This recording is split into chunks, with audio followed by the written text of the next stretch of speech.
Oh man, the goosebumps are coming up on my arms right now because I'm not a person that really subscribes in fear, but about as close as fearful as I was on that first day. Like, all right, Keenan, your show, go ahead and do it. And welcome to the Next Level Journalist, where you will hear from some of the best journalists in the business or who have been there, done that, and willing to share with you what they've learned so you can get better, faster.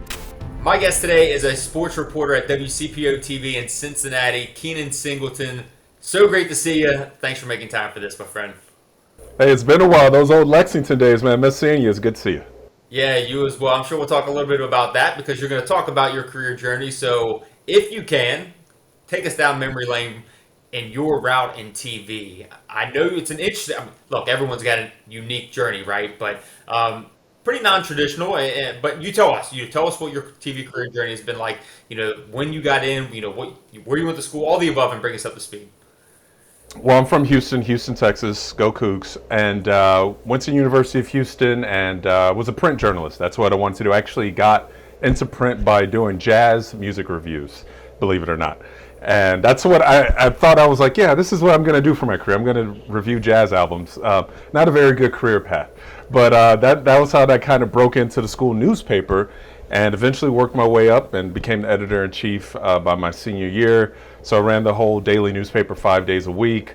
I'd walked on to the football team over that span. I had stopped playing, of course, but I knew that sports, I was kind of getting pulled into a sports direction. So kind of ran with that. I knew I was like, okay, I kind of want to be a columnist. I want to be a major metro columnist at some point. So after I graduated from Houston, I moved out to LA.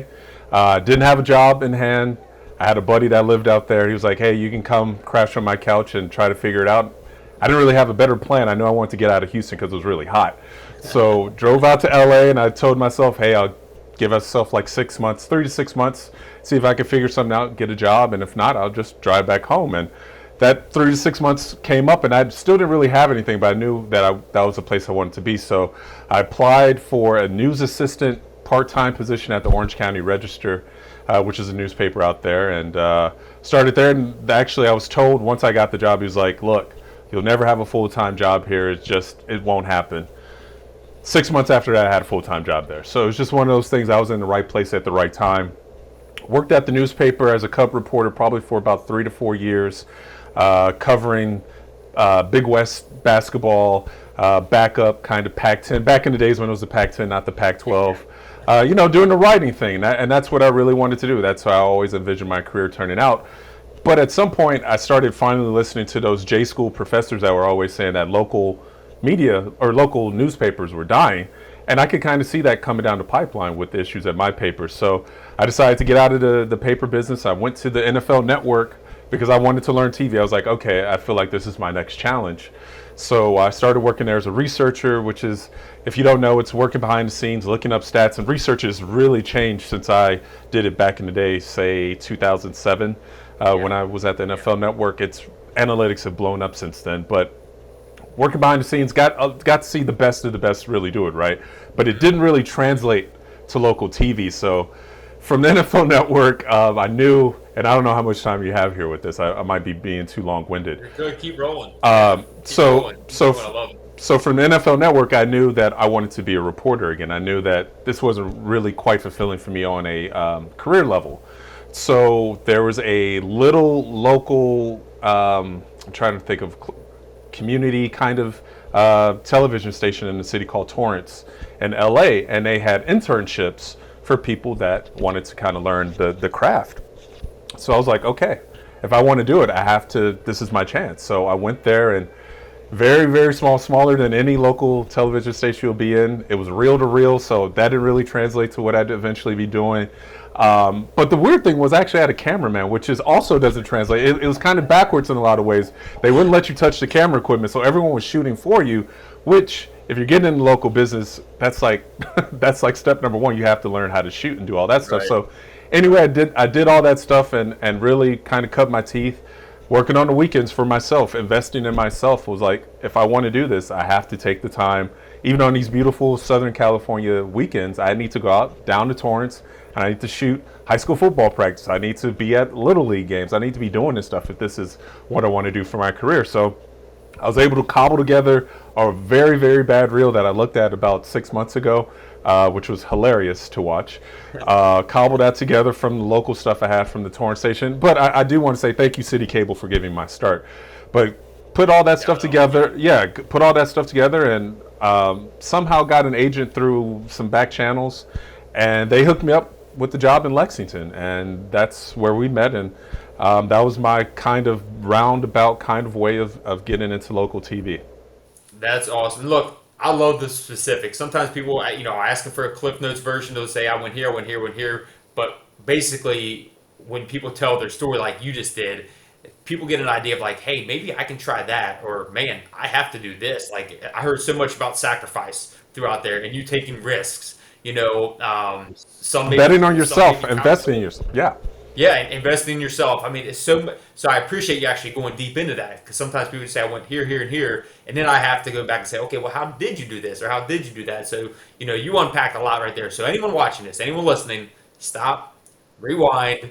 Well, there's no rewind anymore. Just so Keenan and I are old enough to say stuff like that. But scroll back there, swipe back, whatever, and listen to that again, because so many little tips just sprinkled throughout there, Keenan. So you go to Lexington, you spend some time there, you work your way up there, you're in Cincinnati. Talk about your experience in TV in these bigger markets now, because you mentioned before, like with the NFL Network, that doesn't necessarily translate to the local sports, anything local, right, in TV. So talk about Other than a prompter. Right, right. So talk about your experience in the local TV, and what you've learned and developed your skill set over the past handful of years. Two handful of years now, right? Yeah, a lot of handful of years now. Yeah. When I Yeah. think back on those early Lexington days, there's just so many things that you don't know. Like, I didn't know I had to time out a newscast. I had no idea what that even meant. That first day, oh man, the goosebumps are coming up on my arms right now, because I'm not a person that really subscribes in fear, but about as close as fearful as I was on that first day. Like, all right, Keenan, your show, go ahead and do it. And trying to cobble all that together, writing scripts, cutting video, and I thought I knew what I was doing, but I had someone, Alex Risen, I had him sitting next to me, so it seems like you know how to do it until you actually are the one thrown to the fire. So, I mean, just all those little things that I didn't know. I didn't know how to shoot when I got to Lexington. I mentioned I never held a camera. I'd never focused anything. I'd never white balanced. I'd never, put a microphone in someone's face. So all of that stuff was brand new. So you come with a little experience in front of the camera, no experience with the camera, no experience producing.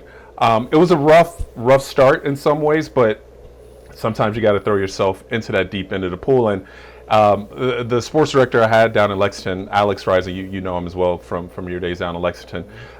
We didn't have the best personal relationship, and sometimes not even the best working relationship. And I'll say I would have managed things a little differently, but there were some positives in that, because it was like his kind of philosophy was, hey man, if you're going to learn this stuff, you got to go out there and do it. You got to do the hustle. You got to do all of this. So at the time, maybe I didn't fully see his vision, and I still don't agree with everything, but there were some positives to take from that.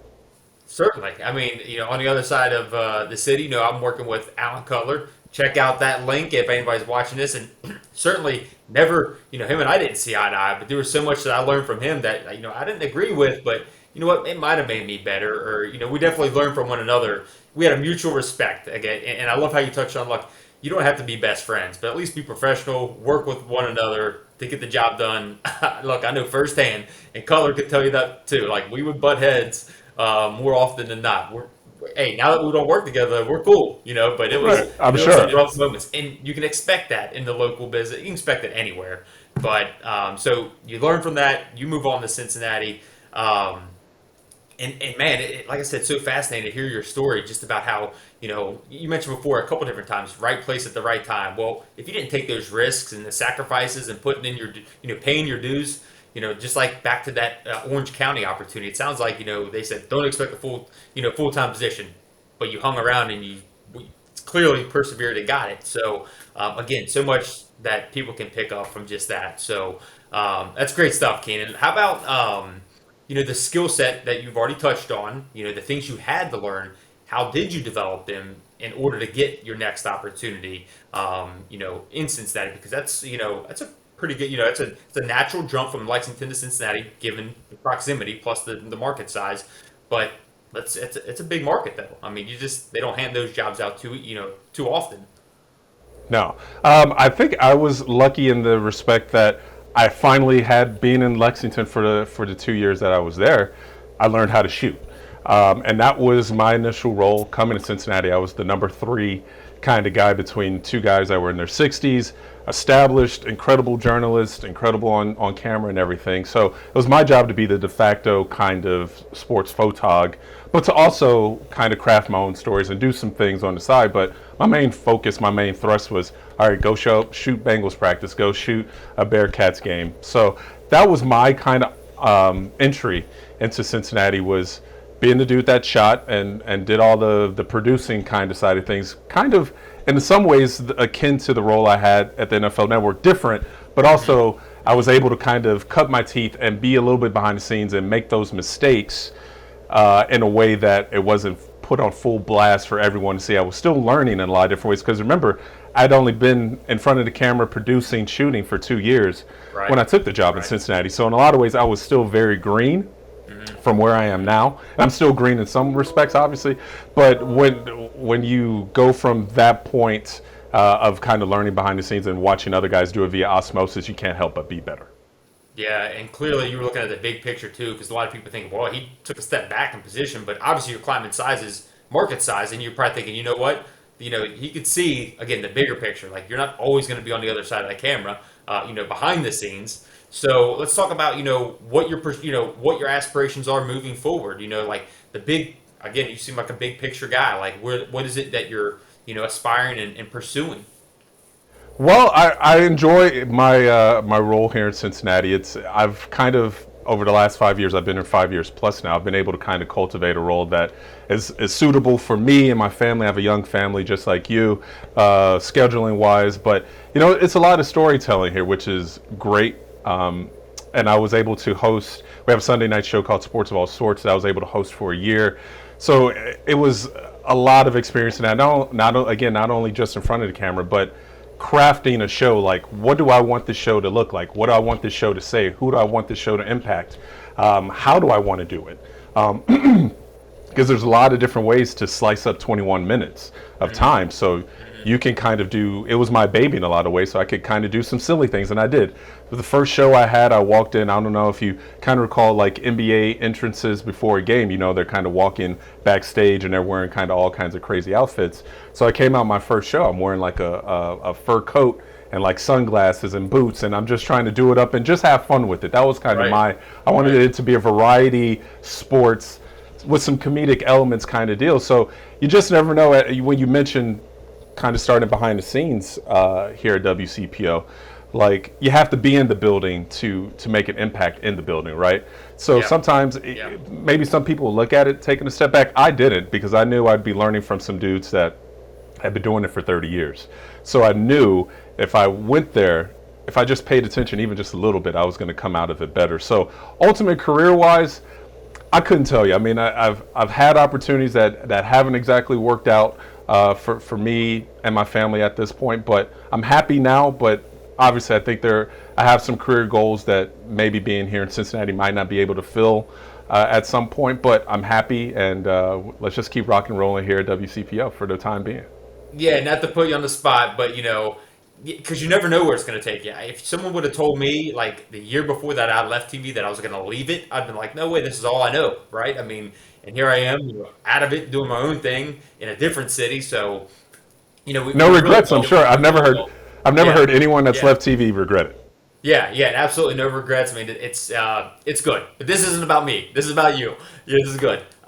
So, okay, we'll talk about your experience and looking back now. When you say, what, if I would have known what I now know, if I could tell my younger self, what is it you would tell your younger self, which obviously translates to maybe most who see and hear this, that younger generation who thinks, I want to be in his shoes one day. So, what is that you've learned from your experience that you could tell your younger self, or again, tell another younger aspiring journalist?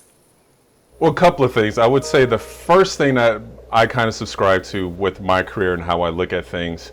I've always said, listen twice as much as you talk and read twice as much as you write. So you need to be kind of taking the people that have done it, the people that you see on TV, the people that you're reading, you can take some of that stuff via osmosis. And I feel like I've used that twice. That might be the record for osmosis and on this show. But sure. I would say that first. And for me, sometimes when I look back, I'm like, man, I wish I had stayed in newspapers, or I wish I hadn't gone to the NFL Network route. But I think all of those experiences really kind of crafted. We're all unique journalists, right? Just because of our different backgrounds and different things that we've done. But I feel like I've crafted a pretty unique career because I started in print. I did network. I'm in local. So I've seen, when it comes to journalism, I've seen so many different ways to kind of do it. But looking back, is there anything I would change? Wow. I probably, honestly, as much as I enjoyed my experience at the NFL Network, because again, you're seeing people at the height of this craft doing it, I probably wouldn't have stayed as long. I probably would have pushed myself out even sooner, because if this is what I wanted to do, I needed to be doing this quicker than I did. But it was a great time. So it's hard to say, in your 20s, you're like, I want to leave LA to move out. And no disrespect to Lexington, I loved my time there. But yeah, I would say be strong in your convictions. If you know it's something you want to do, just go ahead and do it. Don't belabor, don't get comfortable. If you know you want to be on camera, get a camera out and start doing it. Don't belabor that point. Get out and do it. Don't waste time. That's great. And I think what I like about your foundation being in print, that is so unique for most people who are in front of the camera. Most people say, oh, I've got a face for radio, so I don't, get on TV. You're a good looking guy. So it's interesting that, you pursued print so much. And then, like you said, you kind of saw the writing on the wall to move into TV. But that print, that foundation, I feel like it's probably served you well, because especially now where social is so big, right? I mean, because the style of news writing for print journalism versus TV broadcast is significantly different, but you have the best of both worlds now. That's a funny thing, because I had to really totally change my style of writing, because you go from print and it's long form, right? And you're getting in depth with some different things. The TV, it's bam, bam, bam, bam, bam. And that was something that was difficult, honestly, making that transition from TV to try to write from print to try to write for TV. And I will say, maybe there's one thing I would tell my younger self. Not only was local papers on, but just local media, and I don't want this to be a Debbie Downer kind of comment, but just local news in general is suffering. So I think if I would have told myself back at 23, 24, like, hey, local it's fulfilling, there's a lot of different things, but it is a struggling kind of marketplace to kind of emerge in at this point of your life. But I kind of lost my train of thought. Take me back to the question again. I just mentioned about how your foundation was in print and how important. Oh yeah. It's just basically like you use that in with social now, because you can't exactly write broadcast news style in on Twitter, or people would think like, what in the world does this even say? Like, does this guy know how to do form a whole sentence? Right, yeah, and it was a very, very important craft to have, and I'm really glad I went that route. And in some ways it will always be my first love, and what we always say about first loves, you kind of move on from them at some point eventually, but there's something about that form of journalism that is always going to be enticing me. I'd always love sitting down and reading an in-depth piece, and you can still take elements from print and put it into TV. You just have to do it more succinctly. Right. So Keenan, I want to respect your time, my friend, and leave the last one up to you. Whether that be a piece of advice you'd like to leave, something I haven't asked you that you thought, what, I want to share this with whoever sees this. What comes to your mind, and whatever it is that you want to share regarding pursuing that TV journalism career that you can hand off and leave us with.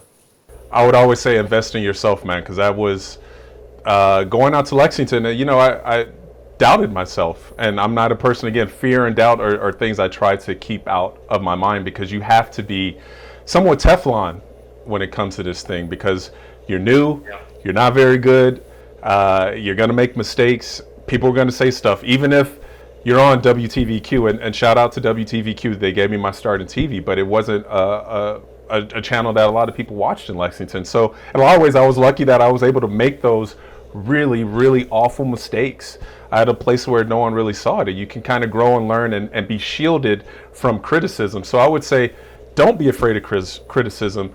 Don't be scared. Push forward, invest in yourself. I remember there are nights that, I would stay till 2 o'clock, 3 o'clock in the morning at WTVQ just because I didn't know what I was doing. So I knew I had to stay there and kind of learn how to edit, because that's something that you learn reel to reel, but that doesn't translate to, linear editing. It doesn't translate to, to Final Cut Pro. It doesn't translate to Grass Valley or whatever system you might be using. So remember to always invest in yourself, because while no one might not be watching while you're doing all that stuff, someone will be watching eventually. So always believe in yourself first, invest in yourself, and it should, hopefully, I don't want to make any promises here, pay off in the long run. It's worked out for you, and it's worked out for so many, including myself. When you invest in yourself, you're going to reap what you sow, right? I mean, that's so much great stuff, Keenan, man. I appreciate your time, everything that you shared, and best of luck to you wherever you go from Cincinnati. But you're always welcome home back here in Kentucky, my friend. I love this state. You're always welcome back here.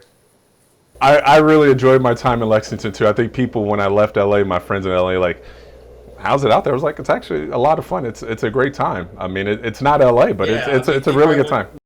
Yeah, they were probably asking, do they wear shoes? Are they married to their cousin? Whatever. You know what? I love it. You're laughing because you know I'm right. I love my state. It's a good place, man. It really is a nice place. And thank you for checking out this channel. If you found this content beneficial, I'd appreciate it if you hit that like button, hit that subscribe button, and share it with someone you think might find it beneficial as well, because this channel was simply started and created to serve you, to help others grow, to learn how other successful TV journalists do or did it. So take what serves you so you can get better faster and reach your next level.